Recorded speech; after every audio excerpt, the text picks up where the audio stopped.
Olá, seja bem-vindo ao nosso programa Espaço Aberto para a Saúde. No programa de hoje vamos falar sobre terceirização. O empregado terceirizado trabalha com redução dos salários, ele tem benefícios reduzidos e as condições gerais e administrativas no trabalho geralmente levam a uma desmobilização do movimento do trabalhador. Então, esses aspectos todos marcam o que é a precarização no trabalho. Então, vamos ver isso com calma hoje e como isso afeta a saúde.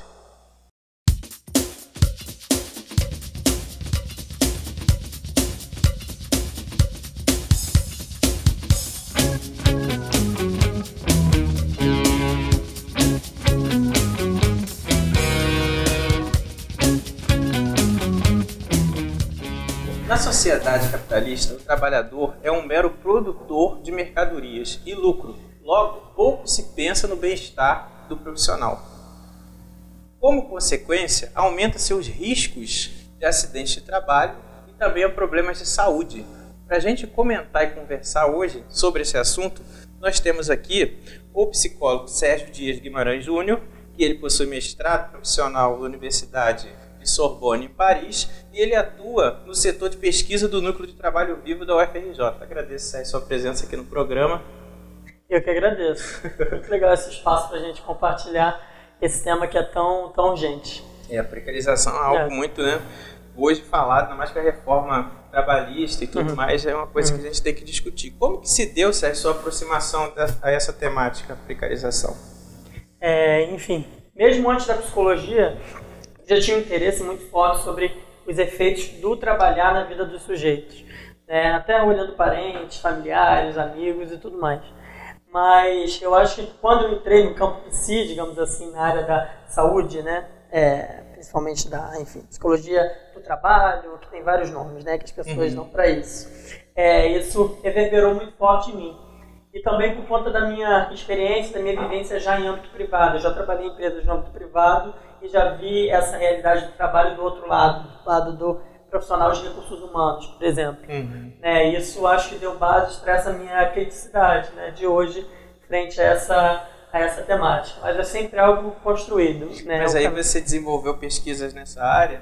Sim, eu fiz pesquisas, eu trabalhei e estudei também na França, como você falou lá, eu fiz algumas pesquisas, mas a realidade é totalmente diferente, uma realidade de um país diferente do Brasil, e aqui eu fiz pesquisas na própria faculdade, e hoje na própria UFRJ a gente tem um núcleo de pesquisa, intervenção, como você falou, que é o núcleo de trabalho vivo, lá coordenado pelo professor João Batista, lá no Instituto de Psicologia da UFRJ, e em paralelo a gente oferece também um curso de extensão, que já está na sua segunda edição agora, para toda a comunidade, que é Psicologia e Saúde do Trabalhador. E a pessoa para se inscrever para participar desse curso é pela internet? Sim, a gente tem hoje as mídias digitais que são, você sabe muito bem, Facebook. Sim, são nossos amigos e inimigos ao mesmo tempo, com mas certeza. Lá a gente pode divulgar, é um canal interessante, e a inscrição é feita online. Então a pessoa procura na internet o nome do projeto. O nome do projeto, o nome é Curso de Extensão, Psicologia e Saúde do Trabalhador. É lá no Instituto de Psicologia da UFRJ, a própria página do Instituto divulga também essa edição. Hoje a gente está na segunda edição. Eu e a equipe lá do curso, que são todos já são mestrandos do programa de pós-graduação lá da universidade. A gente está muito feliz em oferecer esse curso, porque o público é muito diverso. Não tem como a gente falar de trabalho sem falar com o trabalhador que vive o seu contexto específico. E lá a gente tem médico, a gente tem enfermeiro, a gente tem pessoas do próprio Ministério do Trabalho. Então as discussões são bem ricas. A gente aprende muito, mais isso do que é o ensina, bom, Trabalhar, aprendendo e trocando, isso é muito bom. Sem dúvida. Mas assim, com a sua experiência, o que você vê como os principais riscos que a precarização do trabalho traz para os profissionais? Sim, os riscos eu acho que são muito variados, mas eu acho interessante a gente entender primeiro o que é essa precarização. Se a gente olhar lá para trás, a etimologia da palavra precarização, ela vem lá do latim de uma palavra precário, que essa palavra ela quer dizer algo que é uma súplica, você pedir por algo que é insuficiente. E essa insuficiência a gente vê hoje no mundo do trabalho. Se a gente pegar um recorte aqui da realidade brasileira, por exemplo, a gente tem a virada neoliberal, principalmente nos anos 90, privatizações, um certo distanciamento do Estado para com o mercado, né? As empresas criam suas próprias leis, digamos assim, leis trabalhistas e tudo mais. Então, tudo isso vem na lógica do capitalismo financeiro, né? De acumulação flexível de capital, digamos assim. Isso é mais do campo da sociologia, né? Mas é interessante a gente saber desse tipo de coisa, que trazem para esse cenário de precarização que a gente chama. Muitos sociólogos eles dão um termo de precarização social do trabalho. O que seria isso? As leis trabalhistas são precarizadas, a própria formação de sindicato dos trabalhadores, que o sindicato, o que quer dizer sindicato? Lá na sua origem. É o modo do trabalhador dar uma voz às suas reivindicações, digamos assim. E hoje os trabalhadores não podem se reunir em sindicatos exatamente por conta dessa prática e dessa conjuntura também está flexível. Né? E as formas de gestão do trabalho. Formas como os contextos de trabalho estão organizados. Isso está totalmente precarizado também. Mas quando a gente fala de risco, agora entrando especificamente na sua pergunta, a gente tem riscos de diversas ordens, digamos assim. Né? Os riscos deles podem ser de ordem fisiológica, os profissionais de enfermagem, medicina sabem muito mais disso do que eu, por exemplo, e os riscos de ordem psi, de ordem subjetiva, né? Do que não é muito mensurável. Se a gente pegar um recorte desses riscos mais fisiológicos, né, de doenças, de patologias, digamos assim, a gente tem as mais conhecidas, que são lesões por esforços repetitivos, né, distúrbios osteomusculares relacionados ao trabalho, que a gente tem, por exemplo, no setor de telemarketing. Né, na indústria de telecomunicações, ele é número 1 nesse tipo de lesão de afastamento. E tem também os transtornos mentais, né? Os transtornos mentais. Síndrome de burnout, essas coisas que assim, começam pela mente, mas também tem relação também com a doença psicossomática, né? Tem. Nessa temporada a gente vai ter um programa também sobre psicossomática. Legal. Só para eu te dar um número específico que eu acho interessante, que ele é bem recente, né? Foi divulgado pelo Ministério do Trabalho, mas com base nos dados do INSS. Hoje, no Brasil, a terceira principal causa de afastamento no trabalho são as doenças psíquicas. No ano passado, 13 mil trabalhadores foram afastados do seu trabalho por conta de doenças psíquicas. Né? Aí tem vários nomes para isso. Doenças subjetivas, né? De cunho subjetivo e tudo mais. Mas depressões de diversas sortes, né? A gente tem burnout, diversas síndromes. Né? E esse número revela pra gente muita coisa. Eu achei interessante na apresentação sua que eu assisti, foi você falando dos números de terceirizados no Brasil. Isso tem a ver com a precarização também. Aí você falou de algumas empresas e dos números. Você pode falar um pouquinho pra gente sobre isso? Os números, a gente sempre trabalha com porcentagem. E é muito curioso quando a gente fala de terceirização, alguns autores dizem que ela é a materialização da precarização do trabalho. O trabalhador hoje mais precarizado, trabalhador e trabalhadora, é importante frisar, mais precarizado no contexto brasileiro, sem dúvida, é o que está no contexto da terceirização, processos de terceirização. Né? Então, vou dar uma apanhada bem geral, senão a gente entra em muito detalhe. Na maioria das empresas, por exemplo, mais de 50% dos acidentes de trabalho, os mais graves, mortes no trabalho e tudo mais, e afastamentos são com profissionais com vínculo contratual terceirizado. Sem dúvida, né? Que até pesquisas do próprio Ministério Público, informações do DIEESE, da CUT, né? Central Única do Trabalhador. Eu achei interessante também, te atrapalhando rapidinho, quando você comentou das grandes empresas. Sim. Inclusive, tinham empresas que são empresas estatais, que tinham um grande número de terceirizados. Mais de 50%, mais na sua apresentação. Então, assim, a Petrobras, acho que você citou. Sim. Então, é interessante, né, a gente também falar que as empresas públicas também tem muita gente terceirizada. Sim. E também, na hora de mandar embora, são os primeiros, né, de serem demitidos. Sim. Isso é muito interessante, porque antigamente a gente atrelava a lógica da terceirização para as empresas privadas. Né? E hoje a gente eu vi que, mais tarde a gente pode até falar do âmbito da saúde, né? Dos profissionais da saúde e precarização. É importante. Mas hoje não é mais uma realidade do âmbito privado a terceirização e está longe de ser. É uma realidade, sim, que hoje entra no âmbito público do Mas país. Esses riscos que a gente falou, que são os riscos físicos e também riscos psicológicos, como esses riscos podem ser amenizados? Sim.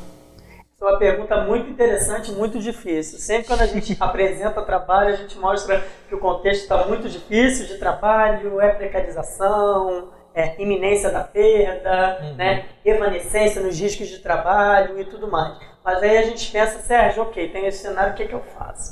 Como que eu mudo isso? Isso foi um processo sócio-historicamente construído. Então, a solução dele não vai ser rápida. Também é de caráter processual. Mas hoje a gente pode pensar, por exemplo, em nível de saúde pública no Brasil. A gente tem os CERESTs, que é o Centro de Referência de Acompanhamento do Trabalhador, Centro de Referência de Saúde do Trabalhador, que eles oferecem, enfim, suporte, principalmente a questão da vigilância e da prevenção em saúde do trabalhador, mas muitos trabalhadores nem sabem o que é CEREST. Eles não conhecem isso. Então, uma forma seria essa coisa das políticas, através dos CERESTs também, dando apoio. Mas essa é uma política oficial. Eu acho que a gente pode entrar mais no detalhe e falar especificamente de como o trabalhador pode se mobilizar frente a esses riscos. As ações de resistência, de mobilização, frente ao que é instituído, no sentido de provocar fissuras mesmo na ordem que hoje é apresentada no trabalho para a afirmação da vida, uma vida eticamente qualificada, digamos assim. Uma coisa que eu achei interessante, que a gente estava comentando anteriormente, que você falou sobre a França, e eu estava vendo um documentário jornalístico ontem, fazendo a comparação de todo o sistema trabalhista brasileiro, que eles colocaram empresários de um lado e os defensores do outro, de que um a favor e outra contra a reforma. Eu achei bem interessante o debate nesse canal ontem, assistindo, e eles falaram que as realidades, aí você tocou numa coisa importante, a cultura e as coisas socialmente construídas, eles dizem que nós somos ultrapassados, porque o sistema de legislação trabalhista internacional, você citou até a da França mesmo foi citado, eles são mais maleáveis e permitem determinadas coisas que no Brasil nunca permitiria. E daí o país não vai se evoluir, não vai crescer, porque ele fica parado, porque ele não vai conseguir empregar mais e ter maior qualidade desse trabalhador, porque é atrasado. Você acha que a nossa lei trabalhista ela é suficiente para o Brasil crescer assim? Ou você acha que vai precarizar mais? Como você vê isso assim? Assim, eu acho que a gente nunca pode comparar, Se a gente comparar uma França, por exemplo, que é um país, que a gente vê que a classe trabalhadora da França ela tem um histórico de lutas riquíssimo, de muitas conquistas de trabalhadores. E fazem greve geral. França. Fazem greve, as greves são permitidas a qualquer momento, quem quiser parar pode parar. E isso é muito interessante, que a França ela respaldou muitos países com relação à legislação trabalhista. Isso é um ponto. Mas a gente vê no Brasil, e hoje principalmente com a movimentação e a direção que o nosso governo toma, a gente vê que todo esse governo e todo esse movimento está na contramão de um privilégio à saúde do trabalhador, por exemplo.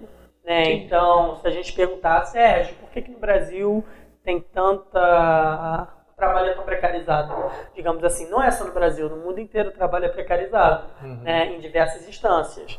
Mas aqui no Brasil, principalmente depois da virada neoliberal, isso se deu de forma mais aguda e hoje também se dá de forma bem aguda. Um exemplo interessante para citar é a questão do projeto da terceirização. Quando a gente fala de terceirização, a gente não pode deixar de falar do projeto de lei que hoje está em pauta no Senado, que é o PL 4.330, que é um projeto chamado até de terceirização sem limites. Acho que a gente até já falou disso em algum outro momento. Que hoje você sabe que a empresa não pode terceirizar todas as suas atividades. Só as atividades de suporte, ou de limpeza, a meio não pode, Então, até na pode, pública. A FIM que não pode. Pode a meia e a de apoio. E esse projeto de lei... Ele permite isso. Ele quer que todo tipo de trabalho seja precarizado. Só para ficar claro, tipo, um professor universitário, ele é federal ou estadual. Ele não pode ser terceirizado. Mas atividades de apoio ao ensino poderiam, mas afinal não. Só para ficar claro para quem está assistindo a gente. É importante frisar. Mas esse projeto ele permitiria isso. Então tem os prós e os contras, Tem gente que diz aí, no caso do exemplo do professor, ele teria mais vínculo com os alunos, poderia ficar quanto tempo quisesse pela CLT, enquanto que o professor temporário nas universidades públicas só tem no máximo 2 anos para não criar vínculo. Mas isso é uma coisa muito estranha também, porque a gente está falando de precarização, mas o governo ele não paga um monte de coisa, FGTS, ele não paga a hora extra, ele não paga um monte de coisa. Tipo assim, faz as leis para que todos sigam, mas o governo em si mesmo não faz o que tem que fazer. Mas nesse sentido não existe pró para mim. Nesse sentido, essa lei é só contra. Porque é uma afronta à legislação trabalhista do Brasil. Seria ter o funcionário efetivo. E isso que você falou é uma coisa importante, que foi a grande discussão que eu estava vendo ontem na televisão. por que vai contra a lei trabalhista? Porque eles dizem, assim, do pessoal do a favor de modernizar, que ela é completamente ultrapassada, foi feita para atender as empresas na época de Getúlio Vargas e que hoje não se enquadra mais, o setor de serviço é que é maior, o país não é um país industrial. Aí eles começaram a dar vários argumentos para essa modificação. E eu pensando assim, amanhã eu vou discutir com o Sérgio, isso vai ser difícil, eu vou tentar não falar, mas acabei falando. Então é engraçado assim, a gente vai falar agora sobre a precariedade dentro do setor saúde, né? Então, por exemplo, como que essa precarização, né, falando o termo que o Sérgio pediu para falar, afeta o cuidado das pessoas? Como que isso pode afetar? Isso é uma contradição aparente muito importante, né? Porque hoje quem cuida precisa de muito cuidado, né? Então, como cuidar de quem cuida? Né? Isso é um desafio muito grande. E eu acho muito interessante a gente pensar, na própria UERJ, a gente tem pesquisas relacionadas a enfermeiros, por exemplo. Enfermeiros, no seu cotidiano de trabalho, eles fazem uso de medicamentos, de ansiolíticos, por exemplo, para diminuir a ansiedade no trabalho e tudo mais. E aquilo que a gente estava falando da lógica, né, privada e a lógica pública hoje estarem totalmente transpassadas por práticas precárias de trabalho, isso se revela na questão das OS, né, que hoje a gente tem, né, das organizações sociais, que a gente vê, nem preciso falar muito disso, você é da área da saúde, você sabe, como que isso impacta na realidade de trabalho dos trabalhadores da saúde. É porque tem também todo o envolvimento político por detrás disso, né? E também a própria agora empresa que está privatizando, né, os hospitais universitários. Então, o que vai acontecer? A gente vai ter esse vínculo aí de uma forma mais lábil, né? Mais instável. E você falou uma coisa interessante, que uma das pesquisas que eu fiz, eu toquei aqui no microfone, eu vou falar de novo. E você falou uma coisa muito interessante, que uma das pesquisas que eu fiz, né, veio até a minha cabeça. Num hospital grande, federal, e as pessoas que tinham mais transtorno mental, a prevalência era bem expressiva em aqueles que eram temporários. Sim. Né, que são aqueles que o governo federal faz os contratos por 2 anos e tal. Então, assim, por isso que você falou que às vezes não pensa nada a favor, só o contra, né, que seria o contra. Eu não estou defendendo a privatização. Estou olhando sobre a ótica de um profissional que precisa trabalhar. Sim. Ele agora, teoricamente, pela CLT, ele vai ficar o tempo até o hospital necessitar. Mas ele não vai saber quando vai ser mandado embora da mesma forma. Mas antes ele tinha 2 anos. E nessa pesquisa que eu fiz, né? essas pessoas que tinham esses 2 anos, que estavam na porta para sair, eles tinham estresse elevadíssimo, transtorno mental elevado, elevado. Então, assim, isso é muito interessante, porque o vínculo trabalhista, ele influencia. Se você está estável, você se sente melhor no trabalho, mais seguro, né? E é de vínculo mesmo que a gente está falando. Né? Porque tem uma coisa... E essa precarização, porque quando a gente fala em precarização, o que vem na cabeça das pessoas que estão assistindo a gente e também vão ver depois, é a precarização da estrutura do hospital e de tudo mais na saúde. Mas a gente está falando como um todo, tanto do vínculo como também da estrutura, né? Porque uma coisa vai levar a outra. Então, qual a maior classe trabalhista que sofre com a precarização de vínculos? A gente já adiantou isso um pouco aqui. Na minha opinião, né, acredito que na sua também, como a gente conversou, são os trabalhadores subcontratados, né, conhecidos como terceirizados, porque hoje em dia se pratica muito um tipo de gestão diferente, né, que autores chamam como gestão pelo medo, por exemplo. Né? A pessoa sabe que se ela não se submeter a uma lógica específica naquele contexto de trabalho, ela vai ser mandada embora. E ela sabe que se ela for mandada embora, tem uma fila enorme de pessoas na porta para ocupar essa posição precarizada que for. Então as pessoas elas se submetem muitas vezes a lógicas de trabalho que vão de encontro com a sua moral, por exemplo. Vão na contramão do que elas acreditam, como valores, morais, elas se submetem por não estarem, né? Por estarem ali dentro e não quiserem não quiser perder o emprego. Mas em relação assim, à classe de trabalhadores, assim, você acha que seriam os da indústria, seriam os do comércio, seriam os públicos? Quem você acha que é mais terceirizado assim? Acha não? Você já leu também sobre isso no Brasil? A gente tem, hoje em dia a terceirização está entre diversos âmbitos. É uma coisa que na hierarquia da empresa, ela percorre em todo o movimento. Um exemplo bom para a gente citar são os profissionais da indústria de telecomunicações, sem dúvida. É um fato muito alarmante com relação a INSS, aposentadoria por invalidez, pedido, né, de aposentadoria, porque tem toda a questão do aval, do período e tudo mais. Mas atendentes de telemarketing, principalmente com uma população formada por pessoas jovens, por mulheres, a maioria feminino, isso revela muita coisa da estrutura e histórica do Brasil. Isso já revela muita coisa só nesses dados, só se a gente olhar de leve, assim.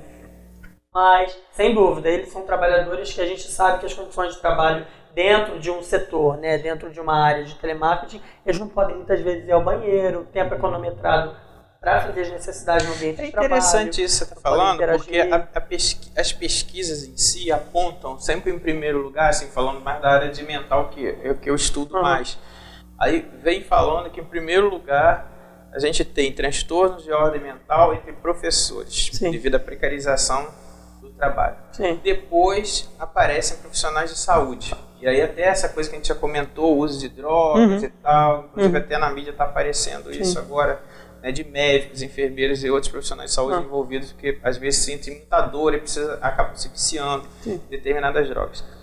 E depois aparecem policiais e carcereiros e pessoas que lidam assim com o público em geral.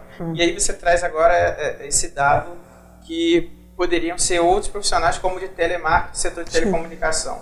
Só que não tem essa visibilidade, né, tão grande. Talvez porque eles não lidem diretamente, né, com aquele serviço essencial que toda hora a mídia quer falar, né? Tipo, vai ser o professor que vai dar aula para os meus filhos, ou vai ser o enfermeiro ou o médico que estaria tratando de mim, né? Então, de repente, o peso pode ser por aí. Questão do interesse, né? É interessante para a sociedade, para os grupos midiáticos, falar desse tipo de coisa. É por isso que a gente tem esse espaço para falar o que as pessoas não querem falar.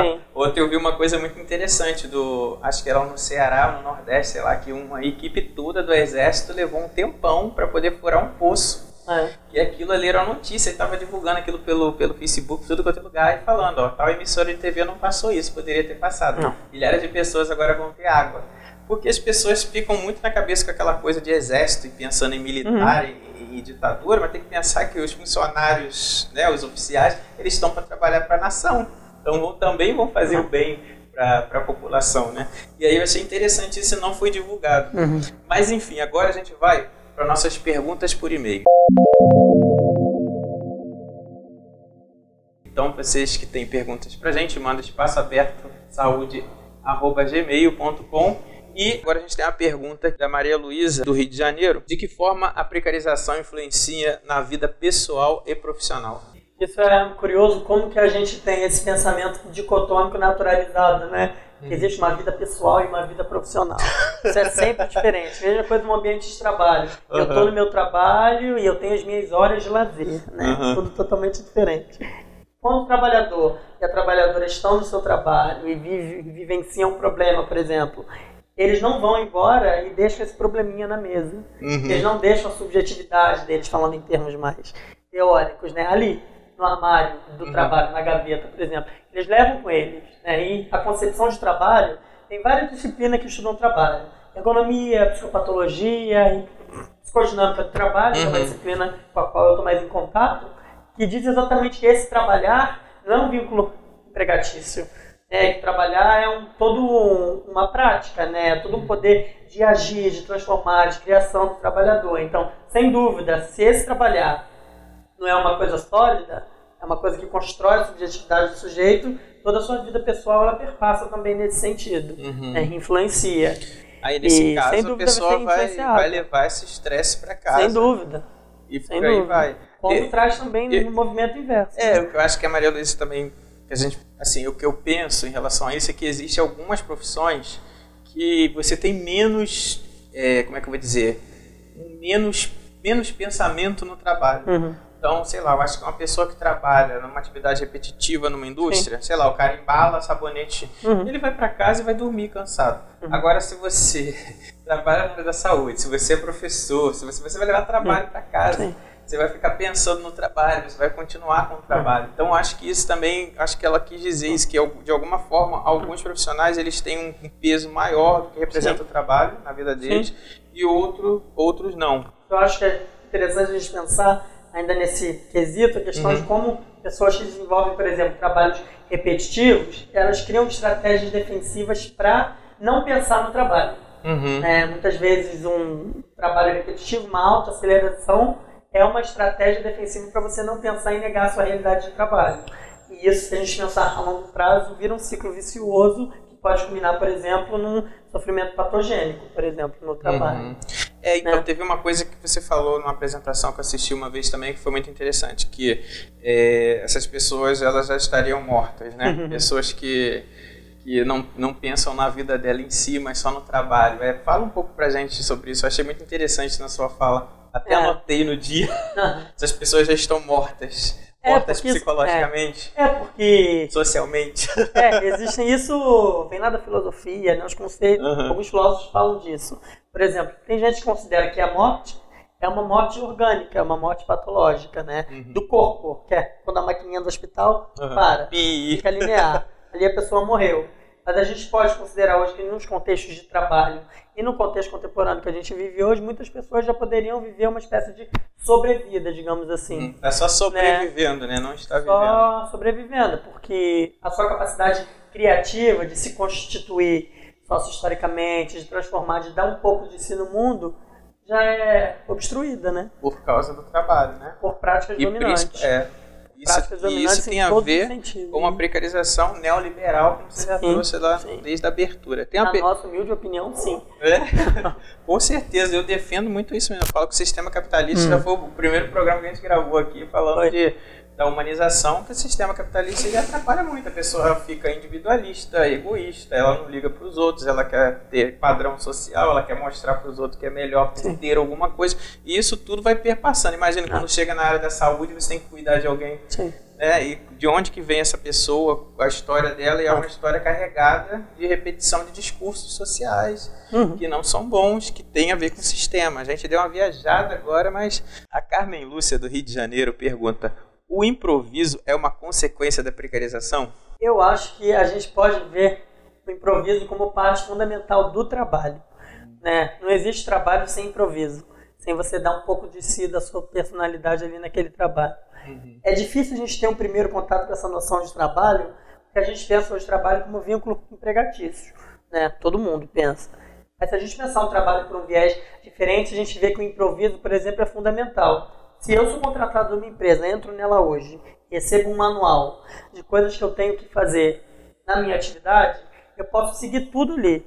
Vai ter algum momento que aquilo ali não vai dar conta, que vai escapar, que eu vou ter que improvisar, digamos assim, que eu vou ter que dar um pouco de mim naquele trabalho. O que o pessoal tem só que lembrar e atentar é que improvisar não é criatividade. Você precisa da criatividade para improvisar. Mas ser criativo é criar algo novo e não colocar uma coisa ali para quebrar um galho. É claro que você precisa desse movimento de querer fazer algo diferente, mas aquilo ali não vai ficar eternamente. Então, traduzindo, o criativo você cria algo novo que fica eternamente. Na área da saúde é muito comum esses improvisos, mas eles também não são, como é que eu vou dizer, adequados a todas as situações. Mas é porque é falta de material, a falta de tudo, né? Se a gente puder resumir, todo trabalho, o trabalhador dá um pouco de si. Não existe trabalho se o trabalhador só seguir os procedimentos e prescrições. Aí você vai entrar na linha do uso de si por si e pelo outro, não, né? Vai entrar no uso de si por si e pelo outro, da ergologia? Não, né? Não vai, não. Não, aqui não. Por favor, aí ninguém vai entender, vai viajar. Então, por que no Brasil há tantos vínculos precários? A Suelen Gomes de Niterói pergunta. É uma pergunta bem difícil, Suelen. É bem difícil, né? Mas se a gente fizer um recorte, de novo, a gente vai no momento da virada neoliberal, né? Onde teve uma onda enorme de privatizações, o Estado se afasta um pouco, aí vira a lógica de livre mercado, digamos assim. As empresas podem fazer o que bem entendem, numa lógica gerencialista, que elas podem lidar com seus recursos, né? E uma vez que o humano passa a ser considerado como um recurso, famoso recurso humano, aí ele fica na mão de todo tipo de trabalhador.